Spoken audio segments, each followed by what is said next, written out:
जब नरेंद्र मोदी और अमित शाह के जोड़ी और भारतीय जनता पार्टी के खिलाफ कोई बड़ा मजबूत गठबंधन या मजबूती के साथ लोग खड़ा भई रहे।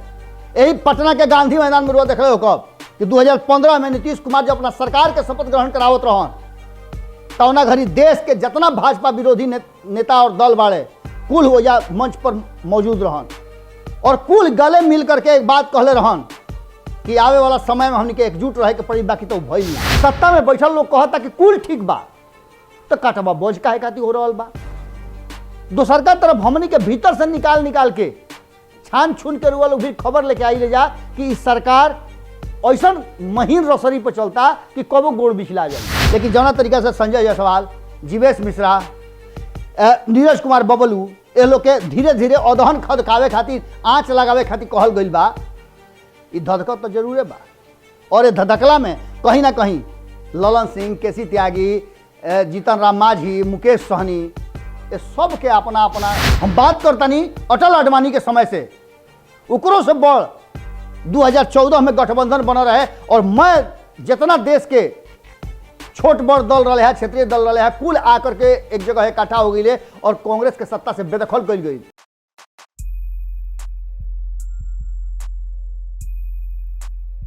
सबसे पहले तो 73वां गणतंत्र दिवस के सौंसे हिंदुस्तान के हियरा से अभिनंदन करतानी, बधाई देतानी।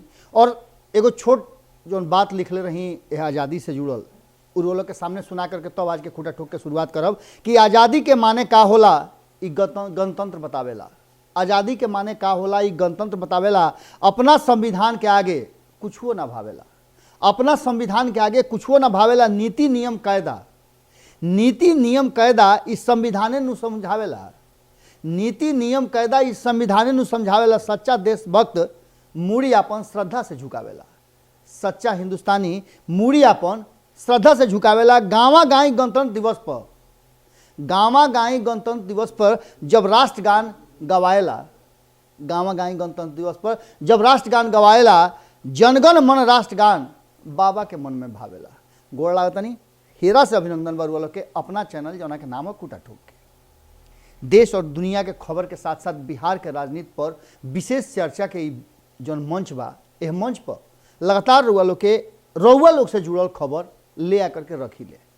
आज ऐसने वो खबर रउआ लोग के सामने रखे खातिर आइल बानी जौन खबर कहीं ना कहीं झकझोर के रख दिले बा। और झकझोर के ऐसे रख दिले बा कि बिहार विकास के राह तबे से ताकता जब से हमनी के आज़ाद भइनी जा।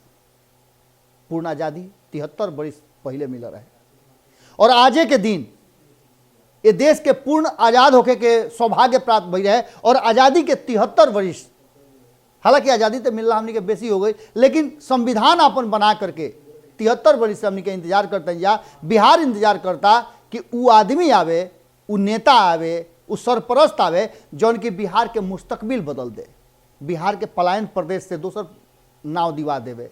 एक से एक नाम हमनी के दिया रहल बा। एक तरफ जहां ये दावा हो रहल बा कि लालू प्रसाद कुछ ना कैले, कांग्रेस कुछ ना कैले, जे कैले से नीतीश कुमार कैले। और नीतीश कुमार के संगे रहे वाला लोग कहता कि नीतीश कुमार का कैले। कबू कबू तो इहो बात कहा था कि बिहार में का बा, बिहार में बहुत कुछ बा। बिहार में श्रमिक बाड़े और श्रम करे वाला लोग, श्रम आपूर्ति करे वाला दुनिया में सबसे ज्यादा अगर कोई बड़ा राज्य बा तो वो बिहार बा। और ईमानदार श्रमिक होले, इहो बात बा। लेकिन पलायन एरिया के सबसे बड़ा जो घटना बा, दुख बा, वो हर घर में रुआ जाई, हर दूसरा घर में रुआ एगो मिल जाइए। ऐसा घर के मेहरारू इंतजार करेली सा कि महीना में पैसा आई तो घर के लहना चली। और यह बिहार के अगर विकसित प्रदेश के श्रेणी में रखल जाओ, कहल जाओ कि विकास के तरफ बढ़ रहा बा, तो फिर लड़ाई या झगड़ा काहे खातिर बा, काहे खातिर विशेष राज्य के दर्जा मंगाता। और देवे वाला कहता कि तो कोनो प्रावधान नहीं के बिहार के विशेष राज्य के दर्जा देवे के। ये पूरा मुद्दा पर कहीं ना कहीं पूरा मामला अझुरा गई बा। और ये अझुरैला मामला में अब जो बुझा रहा बा कि नीतीश कुमार और अगर देरी कैले तो घात हो जाई। नीतीश कुमार अगर और देरी कैले तो घात हो जाई। बुझा गई बा नीतीश के बात कि साथ दी। अब यह मुद्दा पर रुआ देख लो कि बिहार के राजनीति कुछ अलग दिशा में चल रहा बा। और ये दिशा में कहीं ना कहीं यह बात की तरफ संकेत दे रहा बा कि बिहार एक बार फिर से वो मुहाना पर खड़ा बा जहां कुछ हो सकेला, बदलाव हो सकेला। बेरी बेरी रुआ लोग से ये बात पहुंचावे कहती हमने कोशिश करते जा और बतावे की कोशिश करते जा जो उनकी लगभग 1 साल से बेसी समय हो रहा बा। सत्ता में बैठल लोग कहता कि कुल ठीक बा तो काटवा बोझ काहे खातिर हो रहा बा। दोसर का तरफ हमनी के भीतर से निकाल के छान छुन के रुआ लोग भी खबर लेके आई ले जा कि इस सरकार ऐसा महीन रसरी पर चलता कि कबो गोड़ बिछला जाई। नीतीश कुमार जी 73वां गणतंत्र दिवस के पूर्व संध्या पर एगो बड़ी लम्हर बात कहले है। वो बात के हालांकि अगर सामान्य कॉन्टेस्ट में रुआ देखी तो एकदम सामान्य बात बा, लेकिन उनका बोले के और इतना दिन के बाद जब चुप्पी तोड़ले है, पर मुख्यमंत्री के रूप में उनका बोलल जरूरी रहा और ये अवसर भी रहा उनका बोले के रहा पूर्व संध्या पर गणतंत्र दिवस के, तो वो एक बात काहे बार बार कहता रहे कि देश के एकता अखंडता हमनी के बचावे के बा। ये बात काहे कहले, ये बात रुआ गंभीरता से सोचब जरूर। बहुत बात रहा बिहार के विशेष राज्य के दर्जा से लेकर के बिहार में का कैले इहो कह सकत रहे, फिर लालू प्रसाद के कह सकत रहे है कि 15 साल में बिहार के बर्बाद कर दिले, हम कसम रिपेयर करतनी। लेकिन वो देश के एकता पर हर कीमत पर बना के रखे के बा, ये बात काहे कहले है। ये बात के गंभीरता से सोचे वाला बात हो गई बा।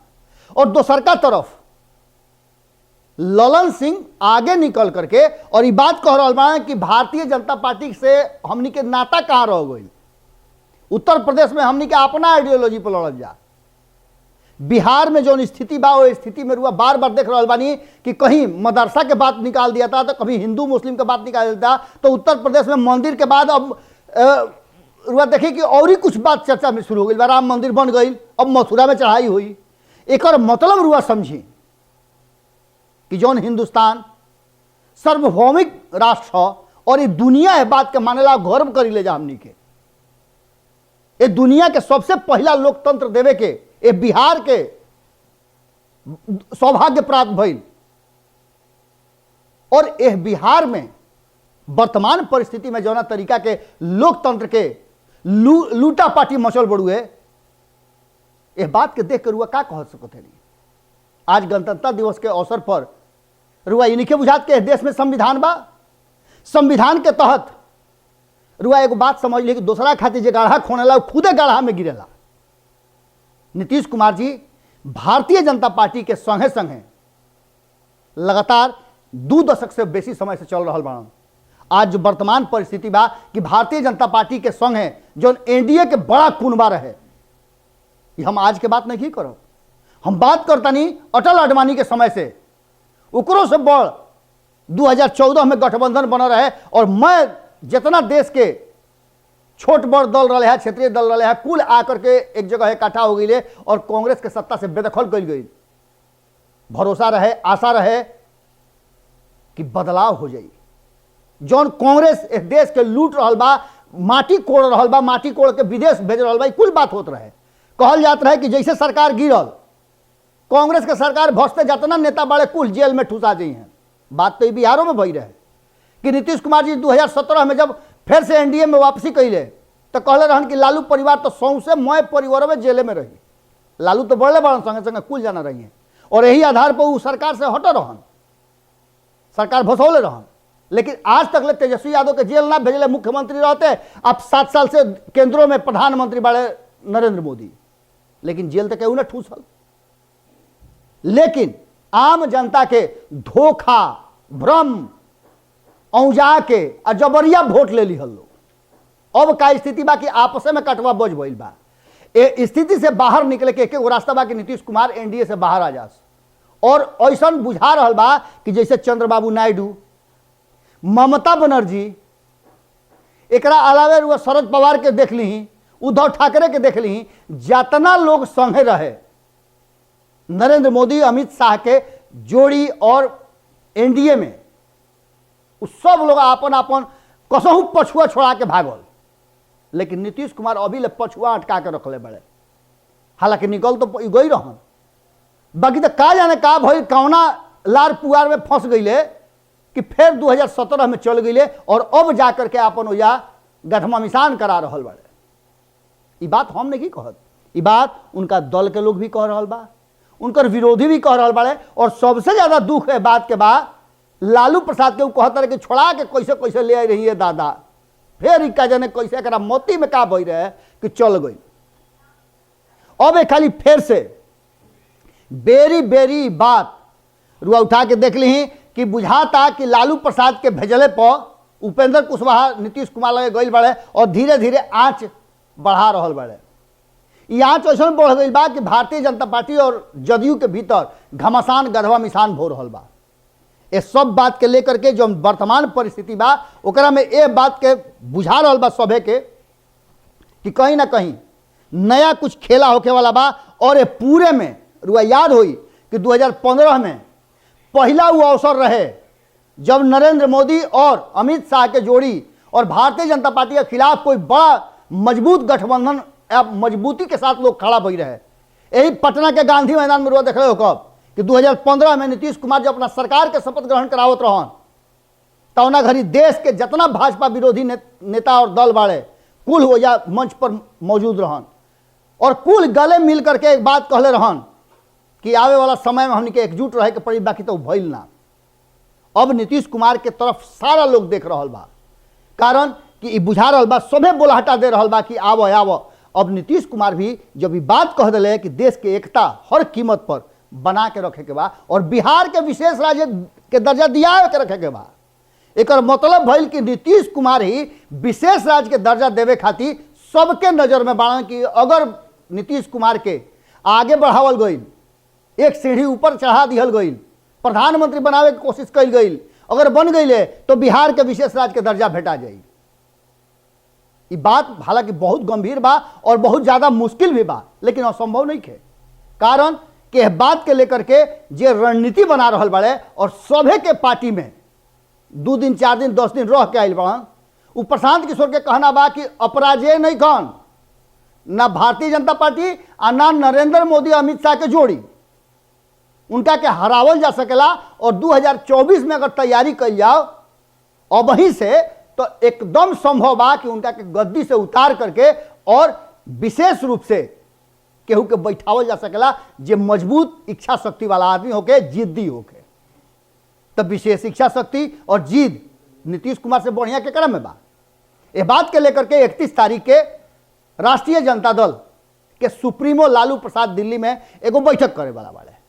वो बैठक के बाद का निकल करके आई इहो बात वालों के सामने जरूर पहुंचाई जा। लेकिन जौना तरीका से संजय जायसवाल, जीवेश मिश्रा, नीरज कुमार बबलू ये लोग के धीरे धीरे अदहन खदकावे खातिर, आँच लगावे खातिर कहल गई बा, ये धधकत तो जरूरे बा। और ये धधकला में कहीं ना कहीं ललन सिंह, केसी त्यागी, जीतन राम मांझी, मुकेश सहनी ये सब के अपना अपना खातिर चिंता होखे लागल बा। और कहीं ना कहीं इ नया तरीका के राजनीति के शुरुआत हो गई बा। एक खाली फिर अपना पुरानका जो ढर्रा रहे, पुरानका आइडियोलॉजी रहे, ओकरा पर भारतीय जनता पार्टी लौटे के कोशिश करता। और नीतीश कुमार खातिर इहे उ मौका बा जब एक खाली फिर से बड़ा स्टैंड ले लेस और सांप्रदायिकता के खिलाफ बड़ा मुहिम के हिस्सा बन जास। आशा तो यह बुझाता जौना तरीका से नीतीश कुमार के बयान आइल बा और बयान पर ही पूरा सब कुछ निर्भर बा कि नीतीश कुमार जब चुप्पी तोड़ ले तो सबसे पहले यह कहले है कि देश के एकता के हर कीमत पर बरकरार रखे के बा। अब एक मतलब रुआ समझ गई नहीं कि कहीं ना कहीं जौन एक नया गठबंधन के तैयारी हो रहा बा, नीतीश कुमार धीरे धीरे ओकरा देने झुकल जाता रहे। और झुकला के मतलब होला कि हामी भरना, और हामी भरला के बाद जब ललन सिंह तैयार बाड़े तो सभे तैयार बा और ओकर जमीन पटकथा लिखाए लागल बा। जल्दी रुआ के पूरा नाटक देखे के मिली और ओकर समय बहुत लंबा ना होई, हो सकेला कि 31 तारीख के बाद बहुत कुछ रुआ के बदलाव के रूप में लेके आवे। आज के खूटा ठुक में रुआ से एजे विदा ले इस बात के साथ कि देश राउर ह, बिहार राउर ह, सरकार राउर ह, रउआ सोची समझी अपन विचार जो बिहार खातिर, देश खातिर, राष्ट्र खातिर सोचतानी ओकरा के जरूर कमेंट बॉक्स में लिखब सब है। फिर काल भेंट हुई यह वादा के साथ है। गोड़ लागतानी।